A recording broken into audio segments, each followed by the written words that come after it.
예수님은 천국에 대해서 비유로 많이 말씀하셨어요. 천국에 대해서 비유를 말씀하시는데 어디에서 처음에 말씀하시느냐? 이 13장의 예수님이 가르치신 천국 복음을 가르치신 그 내용은 바닷가에서 전했다. 이렇게 13장 1절에서 가르치고 있습니다. 바닷가에서 많은 무리들이 모였을 때 거기서 천국에 대해서 비유로 모두 가르쳐 주시는데, 이제 시작이 있으면 끝이 있듯이 천국에 대한 복음을 가르치고 증거하고 하시면서 이제 끝마치고 그곳을 떠나서 예수님이 자라나셨던 나사렛으로 가셨다라고 가르쳐 주고 있어요. 고향으로 가셨다. 이거 제2의 고향이죠. 우리 53절 한번 보실까요? 예수께서 이 모든 비유를 마치신 후에 그곳을 떠나서 고향으로 돌아가사, 사실 고향은 베들레헴이죠. 그런데 예수를 나사렛 사람이라고 해서 나사렛이 고향으로 다 알고 있어요.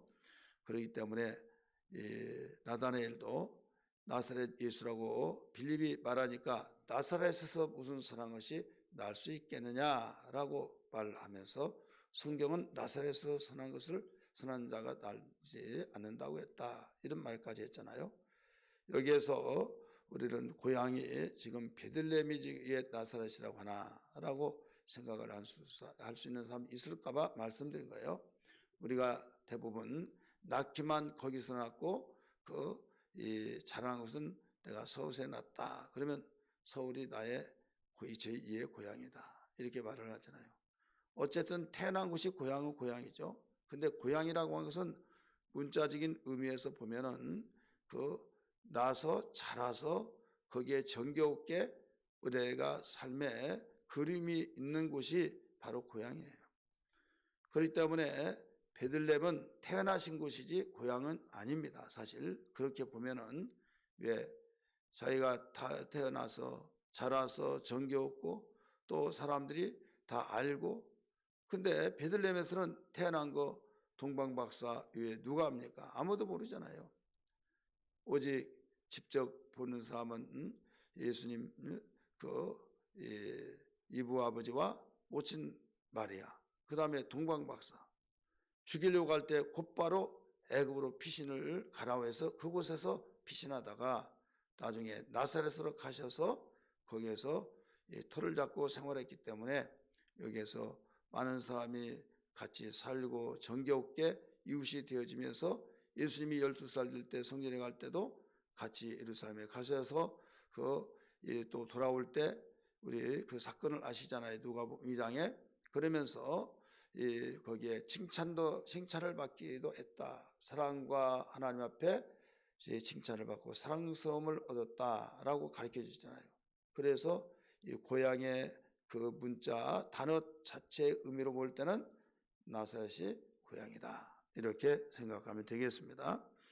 우리는 이와 같이 예수님이 천국복음 비유를 가르치신 모든 걸 마치고 나사렛으로 가셔서 곧바로 회당에 들어가셨어요. 지역마다 회당이 지어져 있는데 회당에 들어가셔서 거기에서 하나님 말씀을 또 가르치십니다.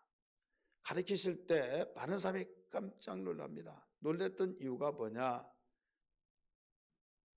놀랬던 이유 두 가지예요. 하나는 지혜스럽게 잘 가르친다. 하나는 능력의 역사가 나타나더라, 이거예요. 근데 놀랬는데 저자가 누구냐 이거죠. 저자는 어머니 마리아를 우리가 알고 그 형제, 여기에 형제들을 가르쳐 주고 있죠. 야고보, 요셉, 시몬, 그 다음에 유다가 바로 그들의 누이가 여기 있지 않느냐, 여기 살지 않느냐. 그러면서 이런 지혜와 이런 능력이 어떻게 그렇게 날 수 있느냐 이거예요. 목수의 사람들이 칭하기를 목수의 아들 된, 또 그가 그렇게 지식인들도 아닌데 대단한 어떤 지혜가 있는 사람도 아닌데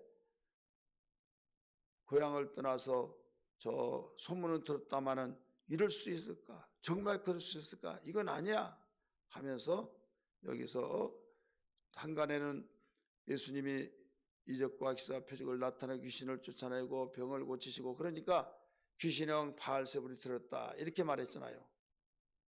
예수를 핍박하고 이 뒤집기를 잡으려고 하는 사람들이 이 헛소문을 퍼뜨리고, 때로는 헛소문이 아니라 그 사람들이 자기 주관대로 알지도 못하면서 그렇게 말을 했을 때 소문이 계속 나다 보니까 그런 영향도 받지 않았나 생각해서, 여기서 이런 지혜와 이런 능력이 정말 어떻게 일어날 수 있을까? 긍정적인 측면에서 생각했다면 오히려 더 물어보기도 하고, 거기서 믿고 정말 하나님의 은혜다고 하고 하나님이 주신 보내신 하나님의 아들이시다 막 이렇게 하면서 받아들여야 할 텐데 배척했다 이렇게 나오죠. 57절 보세요. 예수를 배척한지라. 이제까지 설명했던 54절부터 같이 읽을까요? 시작. 고향으로 돌아가서 그들의 애당에서 가르치시니 그들이 놀라 이르되 이 사람의 이 지혜와 이런 능력이 어디서 났느냐? 이는 그 목수의 아들이 아니냐? 그 어머니는 마리아, 그 형제들은 야고보, 요한, 시몬, 유다라 하지 않느냐? 그 너희들이 다 우리와 함께 있지 아니하냐? 그런즉 이 사람의 이 모든 것이 어디서 났느냐 하고 받아들였으면 모르는데 칭찬하면서 대단하다고 하고 거기에서 그 말을 믿었으면 좋으련만 그 뒤에 뭐라고 그랬어요? 예수를 배척한지라. 그러니까 귀신의 왕이 들어서 그래 이런 말도 소문에 들려서 그들의 소리가 들려졌기에 결국은 이 귀신 더럽다는 거죠. 악령이 씌워가지고 저런 일을 한다라고 들었던 그런 소문들에 의해서 바로 내쫓았다 이거죠. 바로 배척하면서 외면했다 이거죠. 이때 예수님이 하신 말씀이 있어요.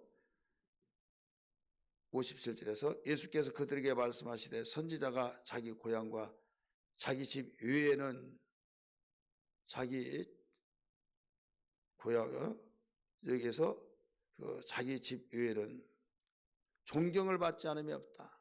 자기 고향과 집 외에는 존경을 받지 않은 것이 없다. 그러니까 자기 집과 자기 고향 사람들은 외면하고 야 네가 알면 얼마나 알아? 하면서, 그래서 대부분 사람들이 자기 집과 자기 고향에서는 내가 그 사람 태어난 것 자라난 거 환경 다 아는데 무슨 소리야 막 하면서 제가 어떤 사람을 존경하고 어떤 사람에 대해서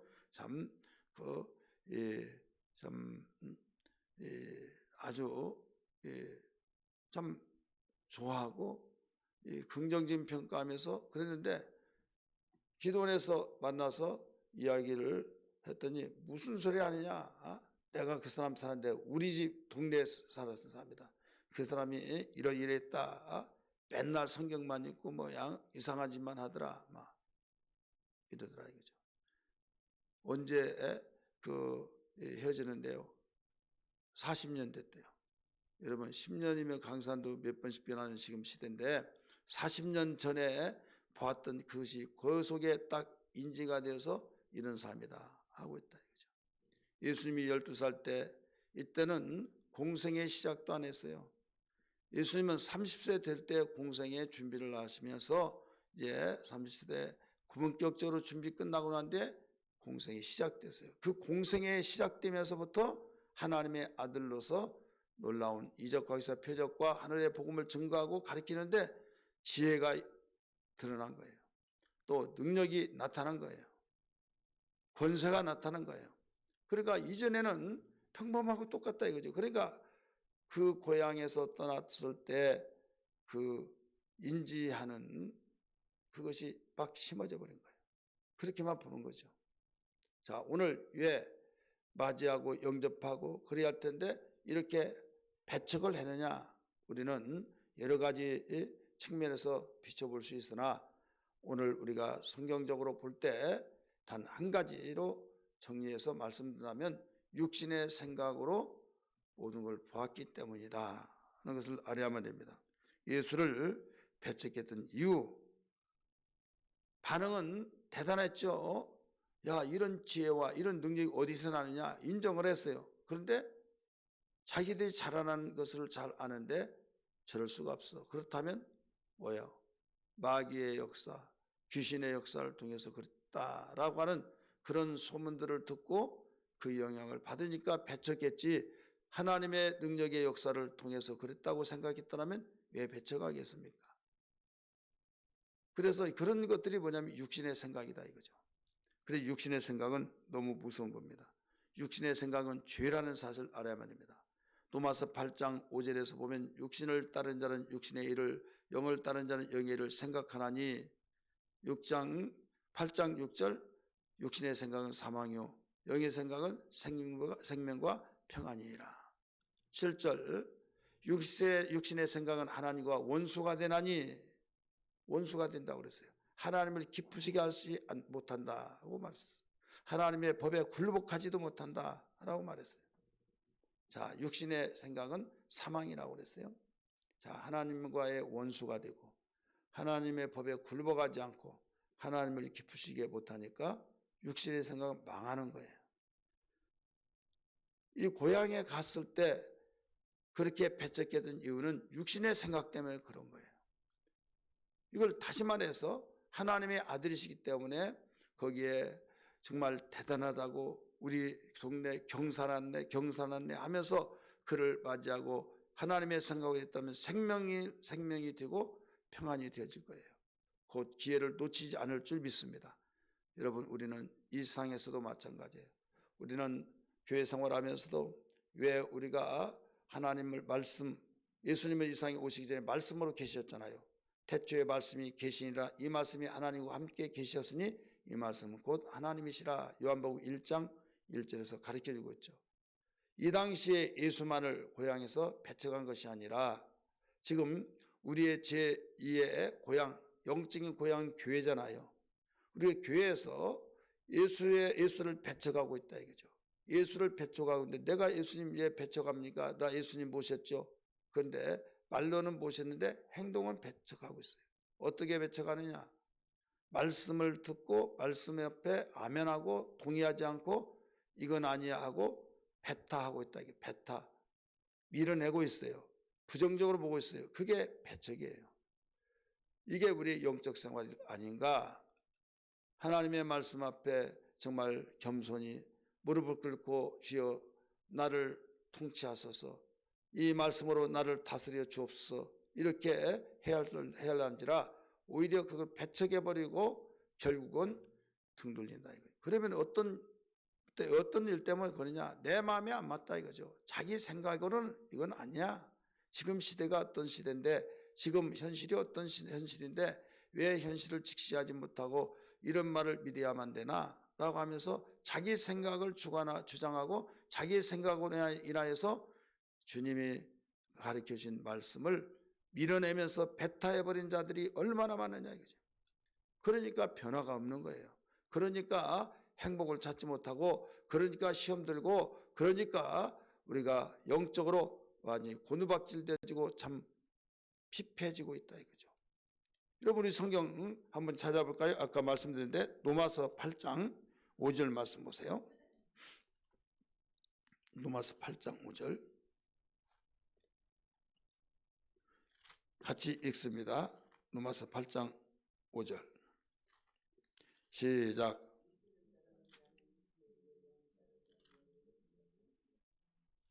아멘. 육신을 따른 자는 뭐라고 그랬어요? 육신의 일을, 영을 따른 자는 영의 일을 생각하나니. 6절 보세요. 육신의 생각은 사망이요 영의 생각은 생명과 평안이라고 했잖아요. 육신의 생각을 하니까 배척하고 축복된 길을, 생명을 얻고 평안할 수 있는 그런 것을 놓쳐버린 거예요. 그럼 7절 보세요.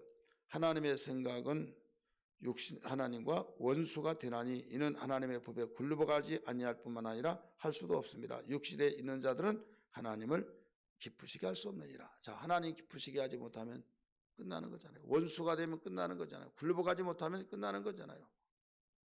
고향 사람들이 모처럼 예수님이 오셔서 정말 이적과 기사 표적을 나타내고 또 지혜 있는 말씀을 가르쳐 주었을 때, 야, 옛날 예수가 아니었구나 하면서 감동을 받고 맞이해주고 그래야 하는데 오히려 배척했다. 뭐 때문에 그랬다고요? 비유가 상하고 시기 질투 그래서 그렇다 할 수도 있고 여러 가지 측면에서 생각할 수 있지만은 한마디로 말한다면 육신의 생각이다 이거죠. 육신의 생각. 그 아버지 요셉 알지 않느냐, 목수아지냐, 뭐 학교 다닌 일이 없는데 배우지도 못했는데 다 모두 육신의 생각으로. 그래서 결국은 배척했다. 오늘 우리는 이 시대를 통해서 살아가면서 우리에게 하나님 말씀을 들을 때 육신의 생각이 얼마나 우리의 적이 되고 얼마나 우리의 신앙생활에 방해를 주고 있는지를 알아야만 됩니다. 그래서 육신의 생각은 오직 하면 하나님과 원수가 된다고 그랬잖아요. 하나님의 법에 굴복하지 못하고 내가 말씀을 다스리고 통치하면 누가 주인이에요? 내가 주인이고 누가 하나님이에요? 하나님이 하나님 대한데 내가 하나님이기 때문에 결국은 교회 생활하면서도 은혜 받지 못하고 핍박쟁이가 되어지고 교회 다니면서도 변화되지 못하고 참 불행할 수밖에 없는 것이죠. 여러분 진정으로 행복하기를 원하십니까? 그렇다면 하나님의 생각으로 오직 내 생각은 아닌 것 같을지라도 성경은 증거하고 있다. 법이 그렇게 되었으면 법대로 진행될 수밖에 없듯이 하나님의 말씀은 하나님의 법인 걸 믿기 바랍니다. 이 법이 그렇게 증거하고 있다 이거죠. 또 우리는 실제적인 측면에서 예수님이 죄인이라고 한다면 죽었고 그걸 죄 싹은 사망이니까 끝나야 하는데 왜 살아나느냐? 죄가 없다는 증거고 왜 하늘로 올라가느냐? 하나님의 아들로서 하나님의 계획대로 이 땅에 하나님 보내신 가운데 오셨고 하나님의 뜻대로 십자가에 못 박혀 죽으시고 하나님의 뜻대로 우리의 죄를 대속해 주셨고 하나님의 뜻대로 우리를 위해서 부활로서 우리의 죄를 사해 줬다는 증거로 보여주셨고 하늘로 올라가셔서 보좌의 우편에 앉아 계시고 다시 오실 예수. 여러분 오늘 우리는 육신의 생각은 그래서 이렇게 불행하게 만듭니다. 예레미야 6장 19절의 말씀 보니까 땅이여 들으라 이 백성이 재앙이 임하리니 그들의 생각의 결과라. 생각의 결과. 이 생각이 얼마나 무서운가를. 근데 무서운 거면 이런 건 아니에요. 좋은 생각, 하나님의 생각은 얼마나 큰 축복된 놀라운 역사가 있는지를 알아야만 됩니다. 자, 축복된 삶을 살기로 한다면 육신의 생각을 막아놓고 영의 생각, 하나님의 생각을 열어놓으면 다 들어옵니다.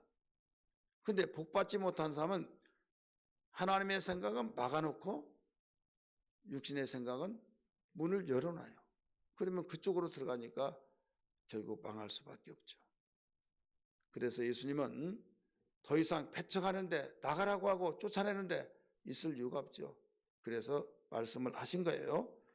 오늘 본문 말씀에서 가르쳐준 말씀이 그 마지막 절 보세요. 뭐라고 하시는가? 같이 읽습니다. 시작. 읽으세요. 그들이 믿지 않음으로 말미암아 거기서 많은 능력을 행하지 아니하시니라. 그들이 믿지 않는데 믿지 않으면 역사가 나타나지 않죠. 그들이 믿지 아니함으로 거기서 많은 능력을 행하지 아니하니라. 그러면 능력을 조금 행하기는 행했죠. 그들은 그 중에서도 믿는 사람이 있더라 이거죠. 그들만이 혜택을 본 거죠.